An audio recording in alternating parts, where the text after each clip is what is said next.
Hello foodies, welcome to Chiram YouTube channel. Today I'm going to show you how to make a chicken curry. Simple ಆಗಿ ಈಸಿಯಾಗಿ ಮಾಡುವಂಥದ್ದು recipe. So 1 kg chicken ನಾನು ತೆಗೆದಿಟ್ಕೊಂಡಿದ್ದೀನಿ ಮೊದಲಿಗೆ. ಅದಕ್ಕೆ ಒಂದು onion use ಮಾಡ್ತಾ ಇದ್ದೀನಿ, ಒಂದು ಟೊಮೊಟೊ ಯೂಸ್ ಮಾಡ್ತಾ ಇದ್ದೀನಿ.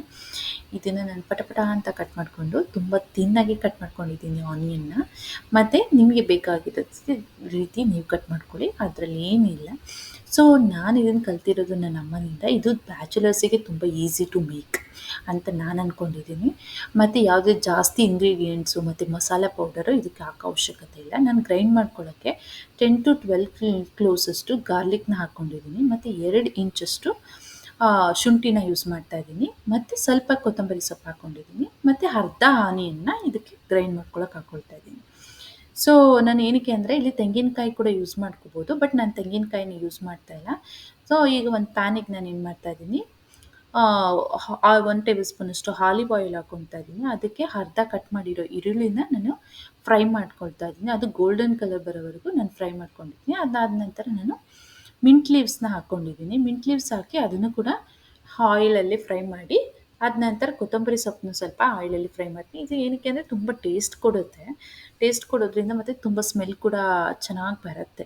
ಸೊ ಹಾಗಾಗಿ ಅದ್ರ ಜೊತೆಗೇ ನಾನು ಒಂದು ಚಿಕನ್ ಏನು ತೊಗೊಂಡಿದ್ದೆ ಆ ಚಿಕನ್ ಕೂಡ ಹಾಕ್ಕೊಳ್ತಾ ಇದ್ದೀನಿ. ಅದು ಕೂಡ ನೀರು ಚಿಕನಲ್ಲಿ ಏನಿರುತ್ತೆ ಅದನ್ನು ಬಾಡಿಸ್ಕೊಂಡ್ರೆ ಚೆನ್ನಾಗಿ ಟೇಸ್ಟ್ ಚೆನ್ನಾಗಿ ಬರುತ್ತೆ ಅಂತ ನಾನು ಫಸ್ಟಿಗೆ ಚಿಕನ್ ಹಾಕ್ಕೊಂಡು ನೀರನ್ನೆಲ್ಲ ಹಿಂಗಿಸ್ಕೊಳ್ತಾ ಇದ್ದೀನಿ. ಹಿಂಗಿದಾದ್ಮೇಲೆ ಅದಕ್ಕೆ ಸ್ವಲ್ಪ ಸಾಲ್ಟ್ ಮತ್ತು ಸ್ವಲ್ಪ ಟರ್ಮರಿಕ್ ಹಾಕ್ಕೊಂಡು ಇನ್ನೂ ಚೆನ್ನಾಗಿ ಬಾಡಿಸ್ಕೊಂಡು, ನಾನಿಲ್ಲಿ ಆಯಿಲ್ನ ಕಮ್ಮಿ ಯೂಸ್ ಮಾಡಿದ್ದೀನಿ. ನೀವು ಆಯಿಲ್ ಜಾಸ್ತಿ ಬೇಕು ಅನ್ನೋರು ಆಯಿಲ್ನ ಜಾಸ್ತಿ ಯೂಸ್ ಮಾಡ್ಕೊಳ್ಬೋದು, ಇಟ್ ಡಸಂಟ್ ಮ್ಯಾಟರ್.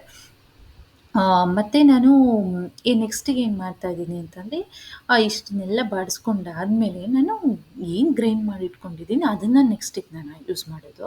ಏನಕ್ಕೆ ಅಂದರೆ ಮೊದಲಿಗೆ ನಿಮ್ಗೆ ಗೊತ್ತಿರೋ ಹಾಗೆ ಹಾಕ್ಕೊಂಡ್ರೆ ಅದು ಹಸಿ ವಾಸನೆ ಎಲ್ಲ ಚೆನ್ನಾಗಿ ಬರೋದಿಲ್ಲ, ಟೇಸ್ಟ್ ಘಮ್ ಅಂತ ಬರಲ್ಲ. ಸೊ ಹಾಗಾಗಿ ನಾನು ಏನು ಮಾಡ್ತಾಯಿದ್ದೀನಿ ನೋಡಿ, ಇದನ್ನು ಹಾಕ್ಕೊಂಡು 5 ಮಿನಿಟ್ಸ್ ಅಥವಾ 10 ಮಿನಿಟ್ಸ್ ಏನು ಮಾಡ್ತೀನಿ ಕುದಿಸ್ತೀನಿ. ಸ್ವಲ್ಪ ನೀರು ಜಾಸ್ತಿನೇ ಹಾಕ್ಕೊಳ್ಳಿ, ಬಿಕಾಸ್ ಇದನ್ನು ಜಾಸ್ತಿ ಕುದಿಸೋದಷ್ಟು ಟೇಸ್ಟ್ ಚೆನ್ನಾಗಿ ಬರುತ್ತೆ. ಸೊ ಹಾಗಾಗಿ ನಾನು ಇದನ್ನು ಅಮ್ಮನಿಂದ ಕಲ್ತಿದ್ದು. ತುಂಬ ಕ್ವಿಕ್ಕಾಗಿ ಮಾಡ್ಬೋದು. ಅದು ತುಂಬ ಕ್ವಿಕ್ಕಾಗಿ ಮಾಡೋದಕ್ಕಿಂತ ತುಂಬ ಈಸಿ ಕೂಡ. ರೆಸಿಪಿ ತುಂಬ ಈಸಿ, ಜಾಸ್ತಿ ಇಂಗ್ರೀಡಿಯೆಂಟ್ಸ್ ಯೂಸ್ ಮಾಡಿಲ್ಲ ನಾನಿಲ್ಲಿ. ಇಲ್ಲಿ ನಾನು ಏನು ಮಾಡ್ತಾಯಿದ್ದೀನಿ, ಇದನ್ನೆಲ್ಲ ನೋಡಿ ಫ್ರೈ ಮಾಡಿಕೊಂಡು ಎಲ್ಲ ಬಾಡಿಸ್ಕೊಳ್ಬೇಕು ನೀಟಾಗಿ. ಬಾಡಿಸ್ಕೊಂಡಾದ್ಮೇಲೆ ನೋಡಿ, ಈ ಕುದಿಸಿದ ತಕ್ಷಣ ನಾನು ಏನು ಮಾಡ್ತೀನಿ, ಟೊಮೊಟೊನ ನಾನಿಲ್ಲಿ ಗ್ರೈಂಡ್ ಮಾಡಿ ಇಟ್ಕೊಂಡಿದ್ದೀನಿ. 1 ಟೊಮೊಟೊ ತೊಗೊಂಡಿದ್ದೀನಿ. ನಾನು ಇಲ್ಲಿ ಯಾವುದೇ ರೀತಿ ಫ್ರೈಗೆ ಹಾಕ್ಕೊಂಡಿಲ್ಲ, ಅದನ್ನು ಪೂರ್ತಿ ಗ್ರೈಂಡ್ ಮಾಡಿ ಇಟ್ಕೊಂಡಿದ್ದೀನಿ.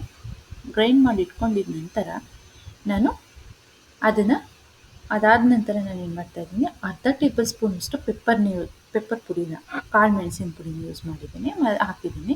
ಅದಾದ ನಂತರ ಸ್ವಲ್ಪ ಚಕ್ಕೆ ಪುಡಿನ ಹಾಕಿದ್ದೀನಿ. ನಾನು ಯೂಸ್ ಮಾಡ್ತಿರೋ ಸ್ಪೂನು ಚಿಕ್ಕದು ಸ್ವಲ್ಪ. ಸೊ ಹಾಗಾಗಿ ನಾನು 1.5 ಟೇಬಲ್ ಸ್ಪೂನಷ್ಟು ಚಿಲ್ಲಿ ಪೌಡರ್ನ ಯೂಸ್ ಮಾಡಿದ್ದೀನಿ, ಮತ್ತು 1.5 ಟೇಬಲ್ ಸ್ಪೂನಷ್ಟು ಕೊರಿಯಂಡರ್ ಪೌಡರ್ ಯೂಸ್ ಮಾಡಿದ್ದೀನಿ. ಸೊ ನಿಮ್ಮ ಮನೇಲಿ ಯಾವ ಥರ ಸ್ಪೂನ್ ಯೂಸ್ ಮಾಡ್ತಾಯಿದ್ರೆ ಅದ್ರ ಮೇಲೆ ನೋಡಿ ಹಾಕ್ಕೊಳ್ಳಿ. ಏನಕ್ಕೆ ಅಂತಂದರೆ ಎಲ್ಲರೂ ಸ್ವಲ್ಪ ಜನ ಸ್ಪೈಸಿ ತಿಂತಾರೆ, ಸ್ವಲ್ಪ ಜನ ತಿನ್ನಲ್ಲ. ಇದನ್ನೆಲ್ಲ ಮಿಕ್ಸ್ ಮಾಡಿಕೊಂಡು ಚೆನ್ನಾಗಿ ಕುದಿಸಿ 15 to 20 ಮಿನಿಟ್ಸ್, ದಟ್ಸ್ ಇಟ್. ಇನ್ನೇನಿಲ್ಲ. ಅದಕ್ಕೆ ನಾನು ಸ್ವಲ್ಪ ಉಪ್ಪು ಕಮ್ಮಿ ಇರೋದ್ರಿಂದ ಉಪ್ಪನ್ನು ಹಾಕಿದ್ದೀನಿ. ಅದಕ್ಕೆ ಕೊರಿಯಂಡರ್ ಲೀವ್ಸ್ ಮತ್ತು ಮಿಂಟ್ ಲೀವ್ಸ್ನ ಮೇಲೆ ಉದುರಿಸಿದ್ರೆ ಚಿಕನ್ ಕರಿ ರೆಡಿ. ಸೊ ಈಸಿಯಾಗಿ ಕ್ವಿಕ್ಕಾಗಿ ಮಾಡ್ಬೋದು. ಇದ್ರ ಜೊತೆ ಪೂರಿ ಮತ್ತು ಚಪಾತಿ ಮಾಡ್ಕೊತೀನಿ. ಹೇಗಿತ್ತು ಅಂತ ಕಮೆಂಟ್ ಮಾಡಿ, ಪ್ಲೀಸ್ ಸಬ್ಸ್ಕ್ರೈಬ್ ಮಾಡಿ, ಶೇರ್ ಮಾಡಿ, ಲೈಕ್ ಮಾಡಿ. Thank you.